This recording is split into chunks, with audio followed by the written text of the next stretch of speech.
So, who here was in the talk earlier about slide design and not using animations? So can we just, animations. I do like my animations.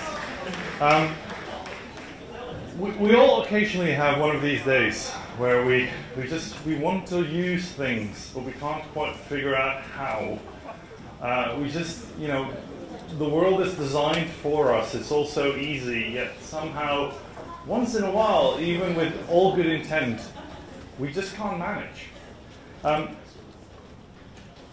Doors are hard. Doors are really hard to deal with, especially glass doors, because you can see straight through them, and unless there's some signage on them, it's really hard sometimes to see that they're there. Yet, a lot of us have APIs and SDKs. We sell products to developers, and those products are probably a lot harder than glass doors. A lot harder, I think, personally. So, who am I? I'm Cristiano, or Cristiano, if you want to pronounce it the Japanese way, I think. You find me there. That's my website, that's my Twitter. I used to work at PayPal and Braintree, and I am a big fan of developer experience.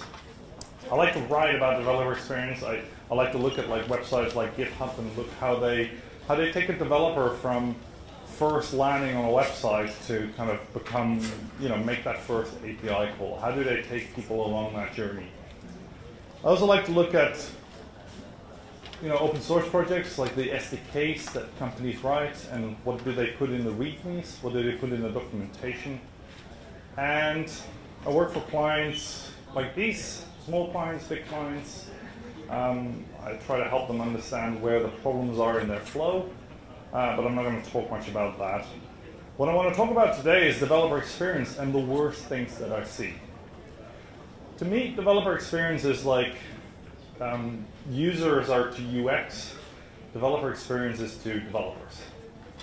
So developer experience, somebody put it best, developer experience is an extension of UX that focuses on the developer, who can either be intermediary or, as in the case with many APIs, is the end user. Now the next bit I actually like the most. Whether or not you focus on DX design, your developers are always experiencing your product. And that experience may either be positive or negative.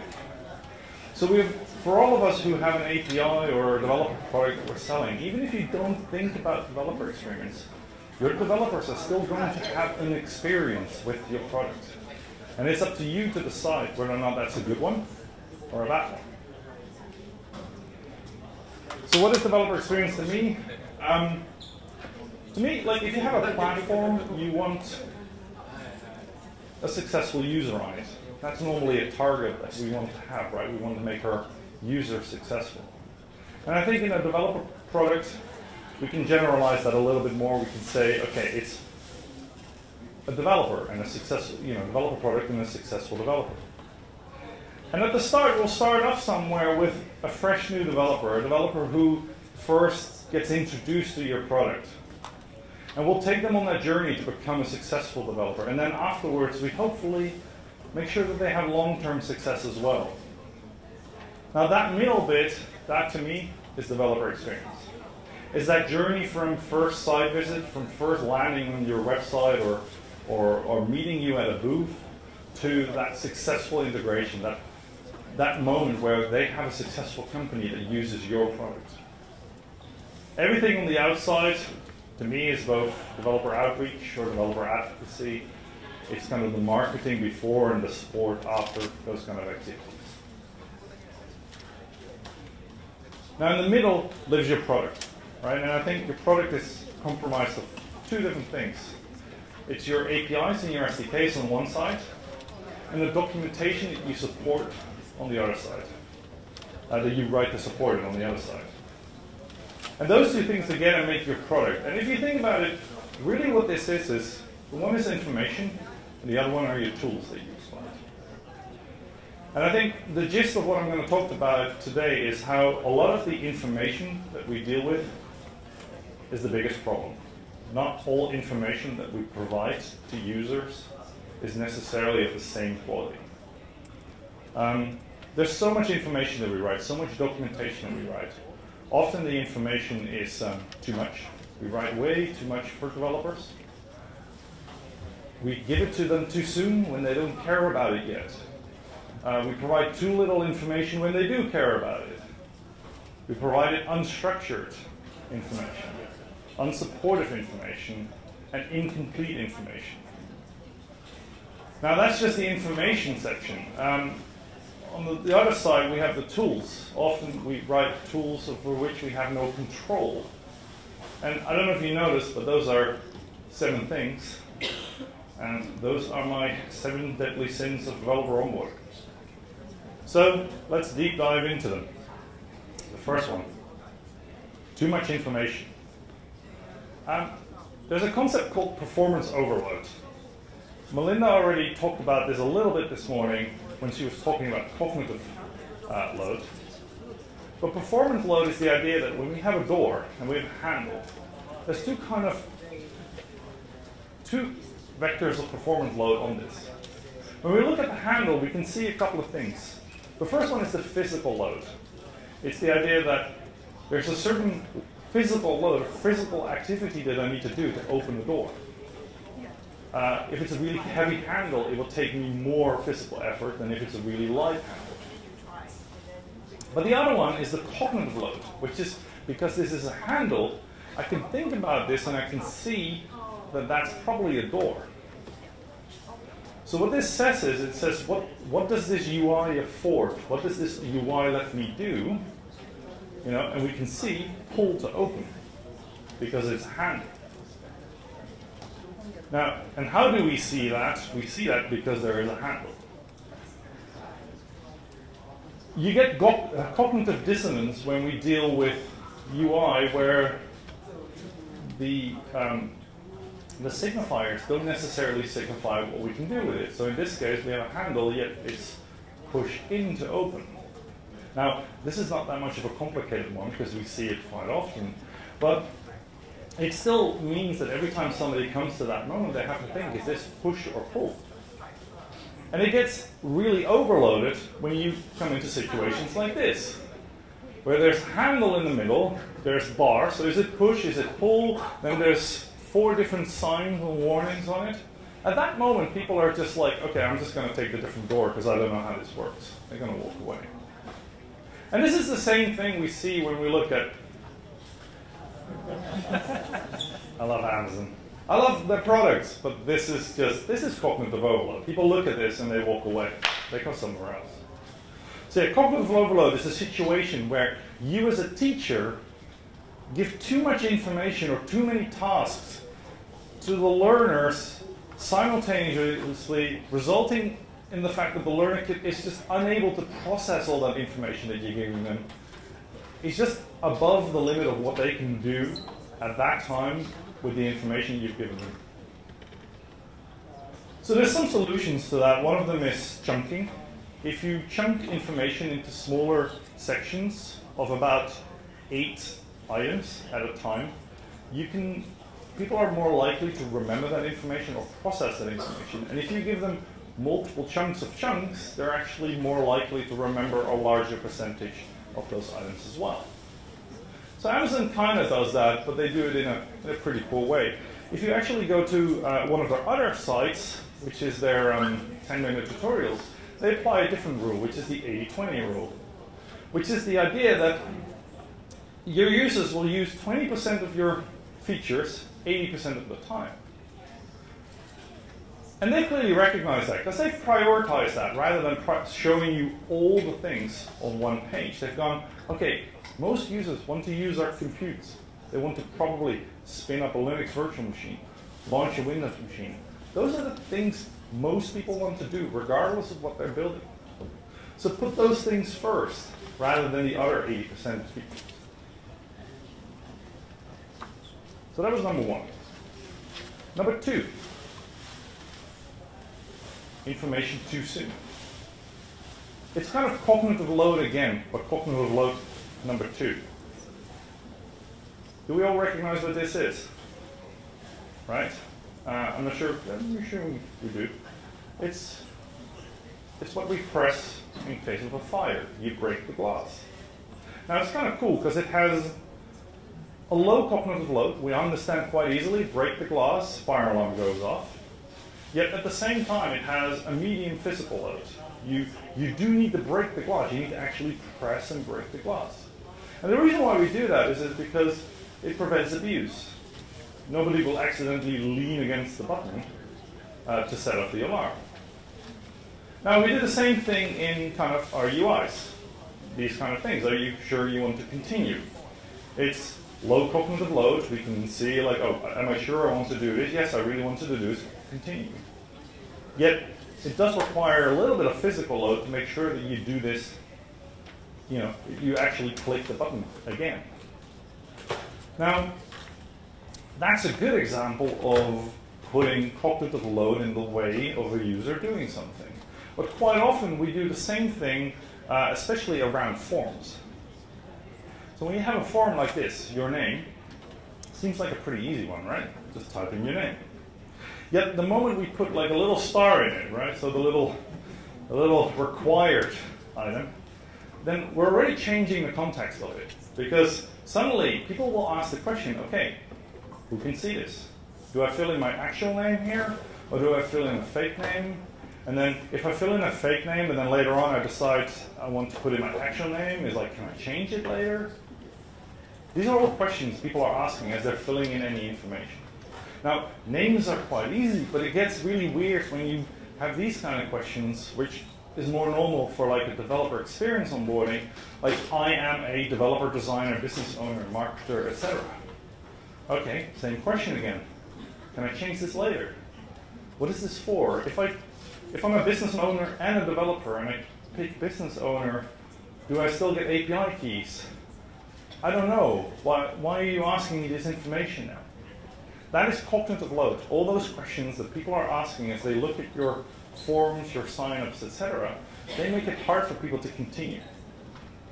So I like what GitHub does in their sign-up form. They ask you quite a bit of information. They ask you what kind of plan you want and what organization you want to set up. Now, an organization is kind of a weird thing, right? Because when I sign up to GitHub, if I don't have any experience with GitHub, I might not know what an organization is.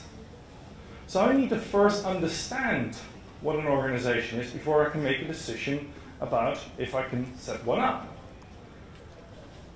Which is all about a mental model. A mental model is where, you know, we have to make sure that the way the user thinks about your product is in line with how the user how your product actually works.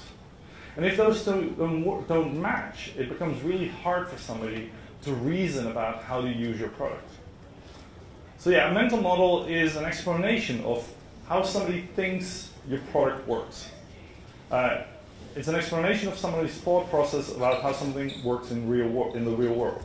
It's a representation of the surrounding world, the relationships between its various parts, and a person's intuitive perception about his or her own acts and their consequences. So it's also about how people think their acts are going to act out when they click on something or when they decide on something. So what GitHub does in this situation is they put a bit of help text under it. Very simple. They say, look, this is what an organization is. Here you can click through to make an educated decision before you continue.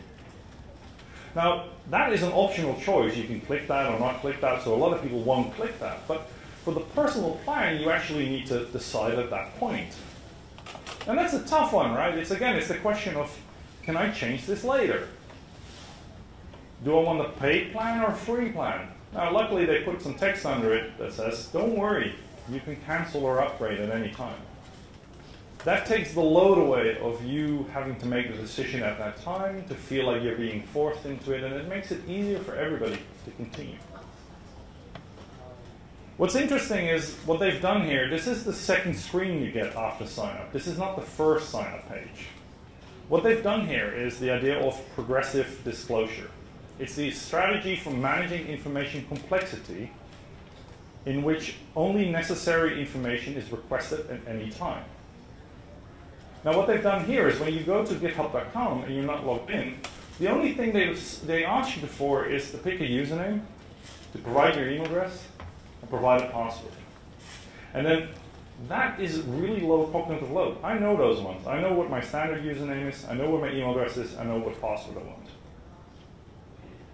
And then only after that, once I'm signed up, that's when they start asking me, what kind of plan do you want? Do you want an organization? Do you want to add your friends to the system? All those kind of things.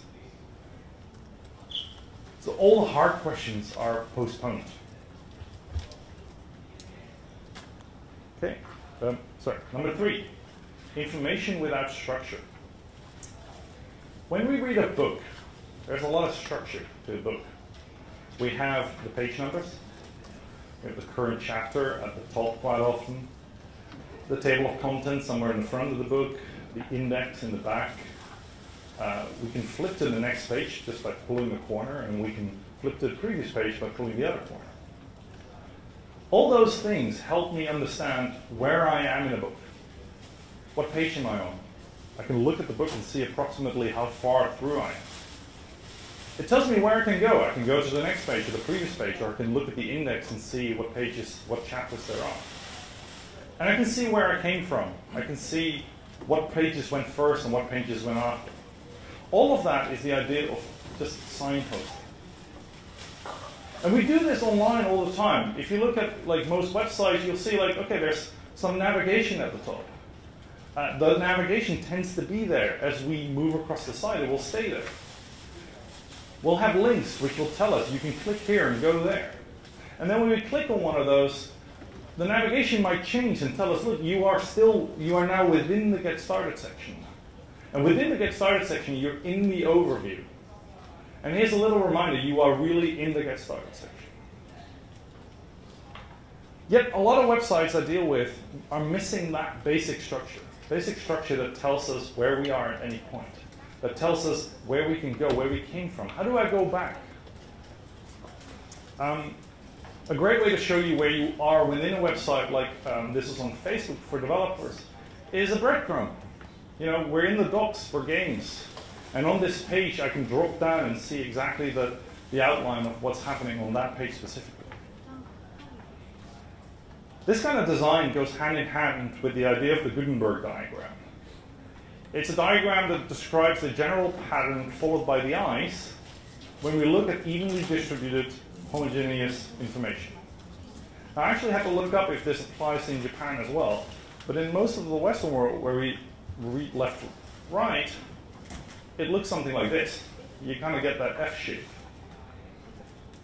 of top left and then slowly to the right. And the further down and the further right you go, nobody looks there. Nobody looks to the bottom right. And this is exactly why you find, these kind of websites always have their navigation on the left, some navigation on the top, the most important content in the middle of the page. Because that follows that same kind of Gutenberg diagram of where the important information is.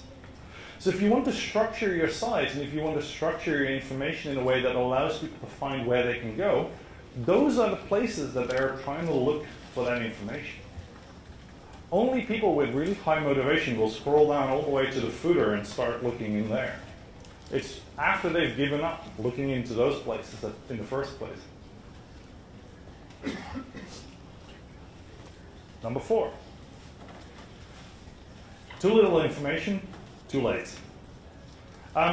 We write a lot of documentation for who here has ever written a documentation or a tutorial or any of those things. Cool. We love writing documentation. Yet documentation is a bit like duct tape, right? Once you have duct tape, you want to apply it on everything, like an airplane motor, engine, roads, It's a bit like, we have something that's broken, and rather than aiming for perfection, we just aim for just good enough, right? As long as it sticks together, we're happy with it. And we see this with doors, right? Where the door clearly, people are having trouble with doors, so we put like some extra signage on it, or we tell them like, not this door, that door over there, like because everybody's trying to push that door. So rather than fixing the problem, we're fixing with writing more documentation. And more documentation isn't always better. This is a website I recently looked at. This is one of their over 600 pages of documentation.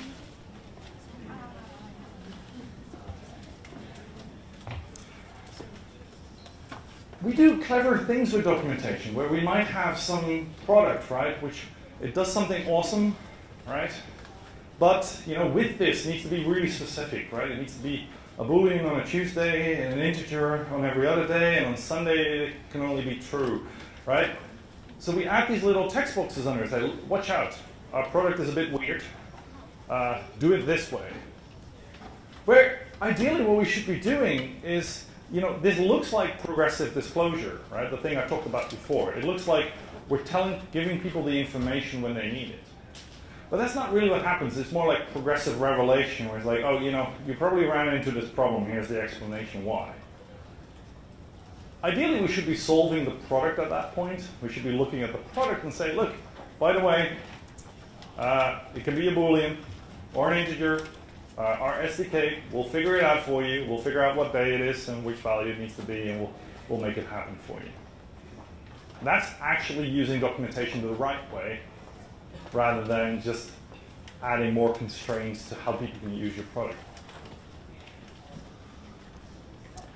Okay, number 5, information without flow. I hate get started buttons, because 90% of the time it goes from like got started straight to the bin button. This is SendGrid. When I first looked at them a while ago, they took you all the way through sign up to this page where they just like left you hanging. It was like, okay, you're signed up, great, we have your email. That's not useful. We're all, especially within developer advocacy, we're all trying to tell stories about how our products make make our customers successful. So storytelling is essential when we take people on that adventure of making their first API call. When we look at Pusher, they take you from sign up to create your first application. And in the process, you say, okay, I'm a JavaScript developer, and my backend is Ruby, because Ruby is awesome, right? Right? Yeah. Here in Japan, it definitely is. I know that. And then after sign up, they give you all the code you need in the language you've set it to, taking you all the way from sign up to that first API call, to take you from get started to success. And I think quite often, as developer relations, we don't know what success means. Is it getting somebody's email address? Probably not. Is it making that first API call? Probably not. Is it paying user? Probably not. It's having a successful user, right? And customer success is super important, because if you won't have customer success, you won't be successful either. Number 6, incomplete information. This is when you go and search for documentation mistake in GitHub. 43,000 issues. Typo, 614 issues. I had this problem with Ember, where they are on version 2.12, but if you go to 2.0, they will have this nice little box there saying, look, you're on an old guide. But if you go to the 1.0 documentation, there's none such warning, which sounds okay, but if you search for Ember routing, you end up on the 1.0 documentation, the 1.10 documentation, and at that point you're spending hours and hours of time trying to find documentation that doesn't work. That's not for that version of Ember. It's really important to always test your documentation. We test our code, but quite often we don't test our documentation. There's a great blog post by GitLab about how they ship their code together with the documentation together with that product hand in hand, and how they have tests for it, etc. Number 7, final one. Out of control tools. Quite often, I've met quite a few companies that don't own their own SDKs. PayPal didn't used to own their own SDK, so what you ended up with is a library at the top of the RubyGems repo, which is not official. The official one is over there. You end up with a lot of unofficial libraries, because a lot of people will develop them. If you search for PayPal Express Checkout, which is the old API, you'll end up with only unofficial ones. And it's on 003, the version number, which is quite funny. If you go to GitHub, there's even more repositories just on different PayPal libraries which are in different states of development. For Twitter, who also don't own their own SDKs, it's even worse. I think it was Tristan who earlier talked, and he did the same talk at DevRelCon, who said, you know, in reality, whatever people can pull down from their favorite package manager, that's the developer experience they're going to have. That's the library they're going to use. So that's just why a lot of companies will own the SDKs that they use, right? So we might have bad days. We might have days where we really want to use doors, and they're designed well, and we still have trouble with them. And those are the days we need these kind of tips most. This is when we need well-designed UI as much as we do. UX is hard. I think DX is harder, way harder. And the ways to kind of work your way around it is by probably like looking at the next 7 things. It's prevent cognitive overload. You know, keep the cognitive load for people as low as possible as they use your product. Only show information when it makes sense. You know, which means only ask questions when you need them. You know, when it's relevant to your user. Present information with structure. Present it in such a way that people can find their way around it, around your site, around your product. Present your information on time. Tell the best stories. And make sure to tell the whole story. Take people the whole way there. And then finally, own the whole story, right? Don't just own your documentation and your API, but own the SDKs and the tools and all the other bits and bobs around it as well.